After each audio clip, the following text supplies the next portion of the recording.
législation était en train d'évoluer par rapport justement aux modèles animaux et aux populations, vu qu'on va vers des traitements beaucoup plus spécialisés pour un certain type de population avec des marqueurs bien spécifiques.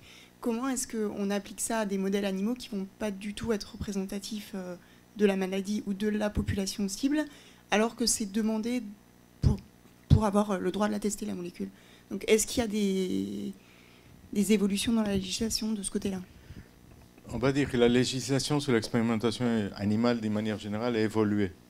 Et en France, en tout cas, elle est beaucoup plus stricte de ce qu'elle l'était il y a des années, dans lesquelles on est obligé de déclarer tout nouveau protocole. On doit avoir en place un comité d'éthique qui traite, qui discute de chaque protocole. Ce protocole est envoyé au ministère de la Recherche pour approbation, etc., etc. Donc tout ça, c'est pour la France relativement récent. Ça existait par exemple en Angleterre depuis bien longtemps. C'est le Home Office qui faisait ça.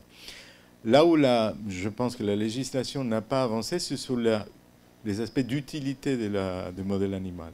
C'est-à-dire que la loi ne juge pas la pertinence ou pas d'un modèle animal. Et ça, c'est plutôt la science. Mais ça pose effectivement la question de la relevance des modèles animaux. Et un grand nombre, et ça on a compris, un grand nombre d'échecs sont dus à justement que les modèles animaux ne sont pas relevants de la maladie humaine.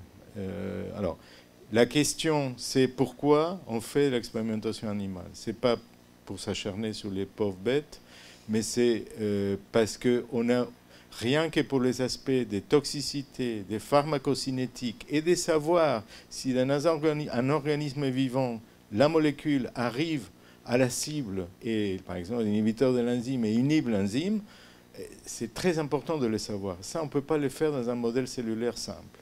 En revanche, on va essayer d'humaniser le plus possible ce modèle par différents moyens et on va être conscient des limitations du modèle. C'est-à-dire que l'utilisation du modèle animal n'est pas à bannir, mais il faut simplement savoir à quoi il est bon. Quelle est la question qu'on pose? Et si on a compris ça, c'est bon. Et après, on va mettre en place des politiques de substitution, mais il ne faut pas se faire d'illusions, la substitution totale n'est pas possible. Ni de point de vue scientifique, ni de point de vue réglementaire. Par exemple, des maladies, on va dire neurodégénératives, on estime, je sais pas, mais qu'il y a peu de modèles très pertinents.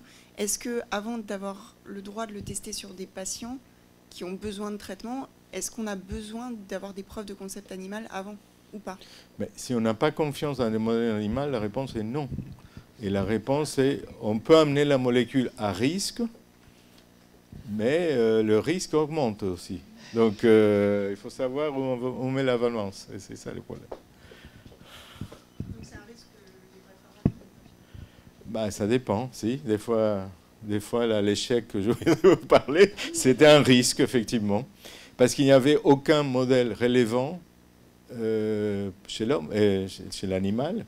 Et donc, la société a pris le risque d'aller jusqu'à ces effets de 30 000 patients pendant 4 ans, avec un échec à la fin. Et globalement, j'ai l'impression que dans la preuve du concept, c'est vrai que dans le cancer aussi, on va quand même de plus en plus vers l'homme pour la preuve du concept. Oui, bien sûr. Mais ce qui n'exemple pas toutes les études de toxicomutagion. Où on utilise, bon, je suis sûr que Laurent va en parler dans son atelier cet après-midi, mais on utilise des modèles avatars, des modèles humanisés, par exemple pour l'onco. Bon, on fait ce qu'on peut. On fait ce qu'on peut.